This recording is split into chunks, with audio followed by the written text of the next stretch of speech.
শীতের সন্ধ্যায় যদি এরকম গরম গরম খাস্তা মুচমুচে ভেজিটেবলের চপ থাকে তাহলে তো পুরো জমে যাবে আর খেতে লাগবে দোকানের চাইতেও সেরা। এইভাবে তৈরি করলে দোকানও ফেল হয়ে যাবে, একদমই খাস্তা মুচমুচে। এই দেখুন। নমস্কার বন্ধুরা, নতুন একটা পর্ব দেখার জন্য আপনাদের সকলকে স্বাগত জানাই। আজকে তৈরি করে দেখাবো পুরো দোকানের মতন করে ভেজিটেবলের চপ। এখন কিন্তু শীতের প্রচুর সবজি বেরিয়ে গেছে আর এই শীতের সবজি দিয়ে কিন্তু ভেজিটেবলের চপ খেতে ভীষণ ভালো লাগে। তো আজকে ভেজিটেবলের চপ পুরো দোকানের মতন করে বানিয়ে দেখাবো, আশা করছি আপনাদের অনেক ভালো লাগবে। তো এই ভেজিটেবলের চপ তৈরি করার জন্য আমি এখানে দুটো গাজর নিয়েছি, দুটো নিয়েছি বিট আর দু টুকরো নিয়েছি ফুলকপি। গাজর আর বিটটা পরিষ্কার করে ধুয়ে খোসাটা ছাড়িয়ে নিয়েছি। এবারে এই সবজিগুলো একটা গ্রেটার দিয়ে একটু গ্রেট করে নেব।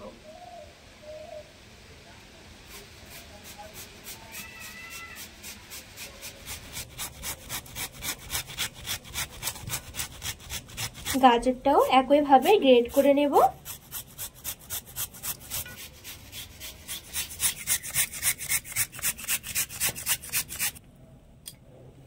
এবারে বিটটাও গ্রেট করে নেব।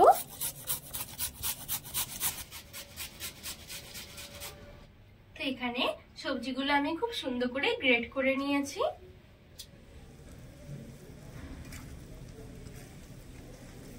এবারে গ্যাস জ্বালিয়ে একটা কড়াই বসিয়ে দিয়েছি। প্রথমে একটা গোটা মশলা ভেজে নেব। সবার প্রথমে দিয়ে দিচ্ছি একটা শুকনো লঙ্কা, দুটো এলাচ, একটু দিয়ে দেবো দারুচিনি, 6-7টা দিয়ে দেবো গোলমরিচ, সামান্য দিয়ে দিচ্ছি গোটা ধনে, একটু মৌরি, সামান্য দিয়ে দিচ্ছি গোটা জিরে। এবারে গ্যাসের আঁচটা একদম হালকা রেখে এই গোটা মশলাগুলো একটু ভেজে নেব। একদমই হালকা আছে কিন্তু ভাজতে হবে, খুব বেশি পুড়ে গেলে কিন্তু মশলাগুলো তিতো হয়ে যাবে। তো খুব সুন্দর করে আমি এখানে মশলাগুলো ভেজে নিয়েছি। এবারে শিলপাটা আমি নামিয়ে নিয়েছি আর একটু ঠান্ডা করে নেব। এবারে এই একই কড়াইয়ের মধ্যে সামান্য একটু তেল গরম করে নেব। তেলটা যখন গরম হয়ে আসবে দিয়ে দেব 1/2 টেবিল চামচ 5 ফোড়ন। আর এখানে নিয়েছি একটু আদা, আদাটাকে একটু গ্রেট করে দিয়ে দেব।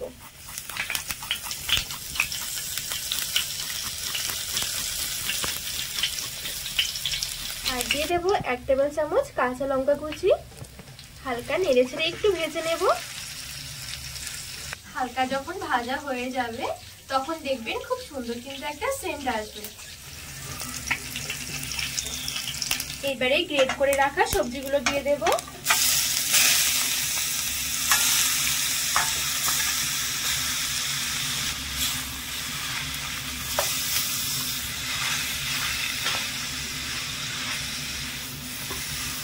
এখানে নেড়ে ছেড়ে একটু মিশিয়ে নিয়েছি।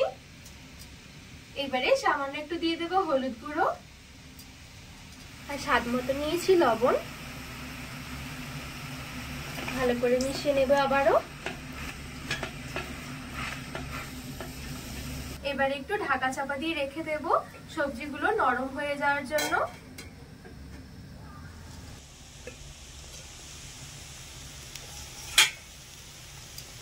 তো কিছুক্ষণের মধ্যেই দেখবেন সবজিগুলো কিন্তু খুব সুন্দরভাবে নরম হয়ে যাবে। তো আমি এখানে 5 মিনিটের মতন ঢাকা দিয়ে রেখে দিয়েছিলাম। এবারে কিছুটা নিয়েছি মটরশুঁটি, মটরশুঁটিগুলো দিয়ে দেব। তো একটু মিশিয়ে নিয়েছি। এবারে এখানে আমি দুটো মিডিয়াম সাইজের আলু আগে থেকে একটু সেদ্ধ করে নিয়েছি খোসা ছাড়িয়ে। এবারে এই আলু সেদ্ধটা হাত দিয়ে এভাবে করে একটু ম্যাশ করে দিয়ে দেব।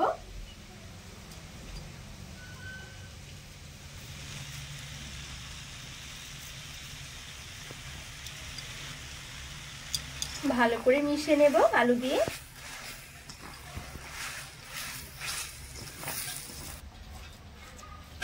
তো খুব সুন্দর করে এখানে আলু দিয়েও আমি মিশিয়ে নিয়েছি।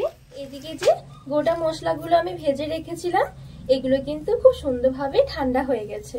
এবারে একটু গুঁড়ো করে নেব।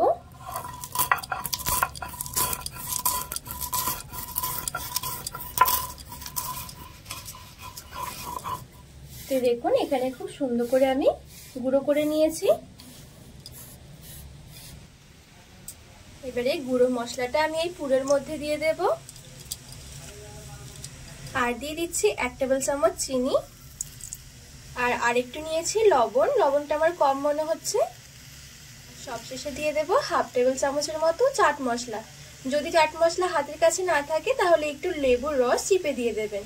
এবারে ভালো করে মিশিয়ে নেব সবকিছু, আর একটু ভাজা ভাজা করে নেব। তো এখানে 2 থেকে 3 মিনিটের মতো নেড়েচেড়ে একটু ভেজে নিয়েছি। এবারে দিয়ে দেব কিছুটা ধনেপাতা কুচি, ভালো করে নেড়েচেড়ে মিশিয়ে নেব। আর এইভাবে করে অবশ্যই কিন্তু ভেজিটেবলের চপের জন্য পুরটা তৈরি করবেন, খেতে ভীষণ ভালো লাগবে, পুরো দোকানের মতনই হবে। এবারে গ্যাসের আঁচ থেকে নামিয়ে এই পুরটা একটু ঠান্ডা করে নেব। এবারে পুরটা একটা থালার মধ্যে নামিয়ে নেব। এবারে এই পুরটা ঠান্ডা হতে হতে আমি এদিকে একটা বাটির মধ্যে একটা গোলা তৈরি করে নেব। নিয়ে নেব 3 টেবিল চামচ কর্নফ্লাওয়ার, আর নিয়ে নেব 3 টেবিল চামচ ময়দা। আপনারা চাইলে কিন্তু যে কোনো একটা দিয়েও তৈরি করতে পারেন।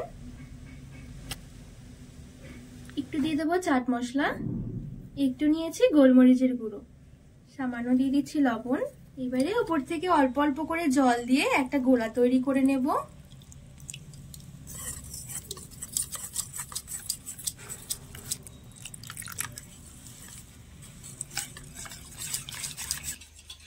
তো এখানে খুব সুন্দর করে মিশিয়ে নিয়েছি, খুব বেশি কিন্তু ঘন হবে না, আবার খুব বেশি পাতলাও নয়। আর এদিকে নিয়েছি কিছুটা ব্রেড ক্রাম্বস। যদি হাতের কাছে ব্রেড ক্রাম্বস না থাকে তাহলে কিন্তু আপনারা টোস্ট বিস্কুটকে মিক্সির মধ্যে ঘুরিয়ে একটু এভাবে গুঁড়ো করে নিতে পারেন, সেক্ষেত্রেও কিন্তু খুব সুন্দর ব্রেড ক্রাম্বস হয়ে যাবে। আর এদিকে কিন্তু এই পুরটাও খুব সুন্দরভাবে ঠান্ডা হয়ে গেছে। এবারে এখান থেকে অল্প অল্প করে নিয়ে চপগুলো তৈরি করে নেব। তো কিছুটা নিয়ে নিয়েছি, এবারে 2 হাতের মধ্যে একটু গোল করে লম্বা শেপ দিয়ে নেব, ঠিক যেরকম ভেজিটেবলের চপ হয়। এই দেখুন। এবারে প্রথমে ব্রেড ক্রাম্বসের মধ্যে একটু এভাবে করে ঘুরিয়ে নেব।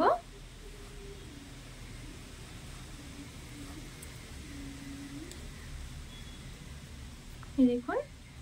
এবারে এদিকে যে গোলাটা রেডি করে রেখেছিলাম এই গোলার মধ্যে চুবিয়ে একটু ডিপ করে নেব।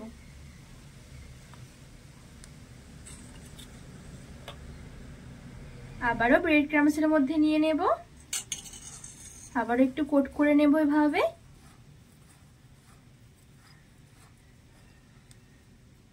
দেখুন খুব সুন্দরভাবে কোট করে নিয়েছি। তো আজকে আমি ডবল কোটিং করে দেব, ডবল কোটিং করলে কিন্তু খেতেও ভালো লাগে, অনেক বেশি ক্রিস্পি হয়। আবারও এখানে ডিপ করে নেব।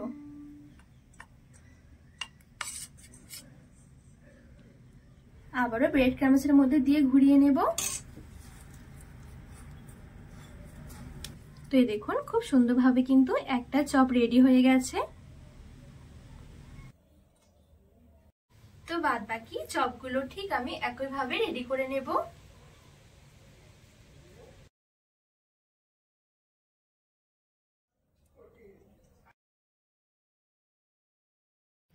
তো এখানে সবগুলো চপই আমি খুব সুন্দরভাবে রেডি করে নিয়েছি, আর এখানে কিন্তু আমার অনেকগুলো চপ রেডি হয়েছে। কড়াইয়ে বসিয়ে ভেজিটেবলের চপগুলো ভেজে নেওয়ার জন্য কিছুটা তেল গরম করে নেব।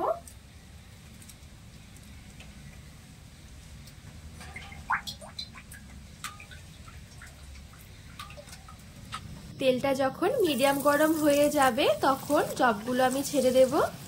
খুব বেশি চপ একসাথে দিয়ে ভাজা যাবে না, অল্প অল্প করে দিয়ে ভাজতে হবে। তো এখানে 6 থেকে 7টা মতন আমি ছেড়ে দিয়েছি।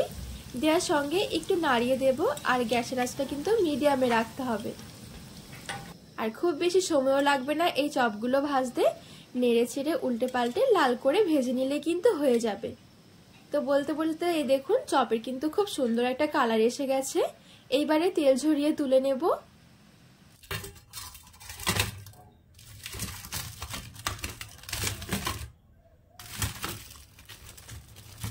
তো সবগুলো চপ আমার খুব সুন্দরভাবে রেডি হয়ে গেছে, আর একটু আমি খুব সুন্দর করে একটু সাজিয়েও নিয়েছি। আর এই দেখুন কতটা ক্রিস্পি হয়েছে, কতটা মুচমুচে হয়েছে। শীতের সন্ধ্যায় যদি এরকম গরম গরম ভেজিটেবলের চপ থাকে পুরো জমে যাবে। আর এই চপগুলো খেতে কিন্তু পুরো দোকানের মতনই লাগবে। এইভাবে তৈরি করলে দোকানও ফেল হয়ে যাবে, খেতে এতটা ভালো লাগবে। এই দেখুন কতটা সুন্দর হয়েছে।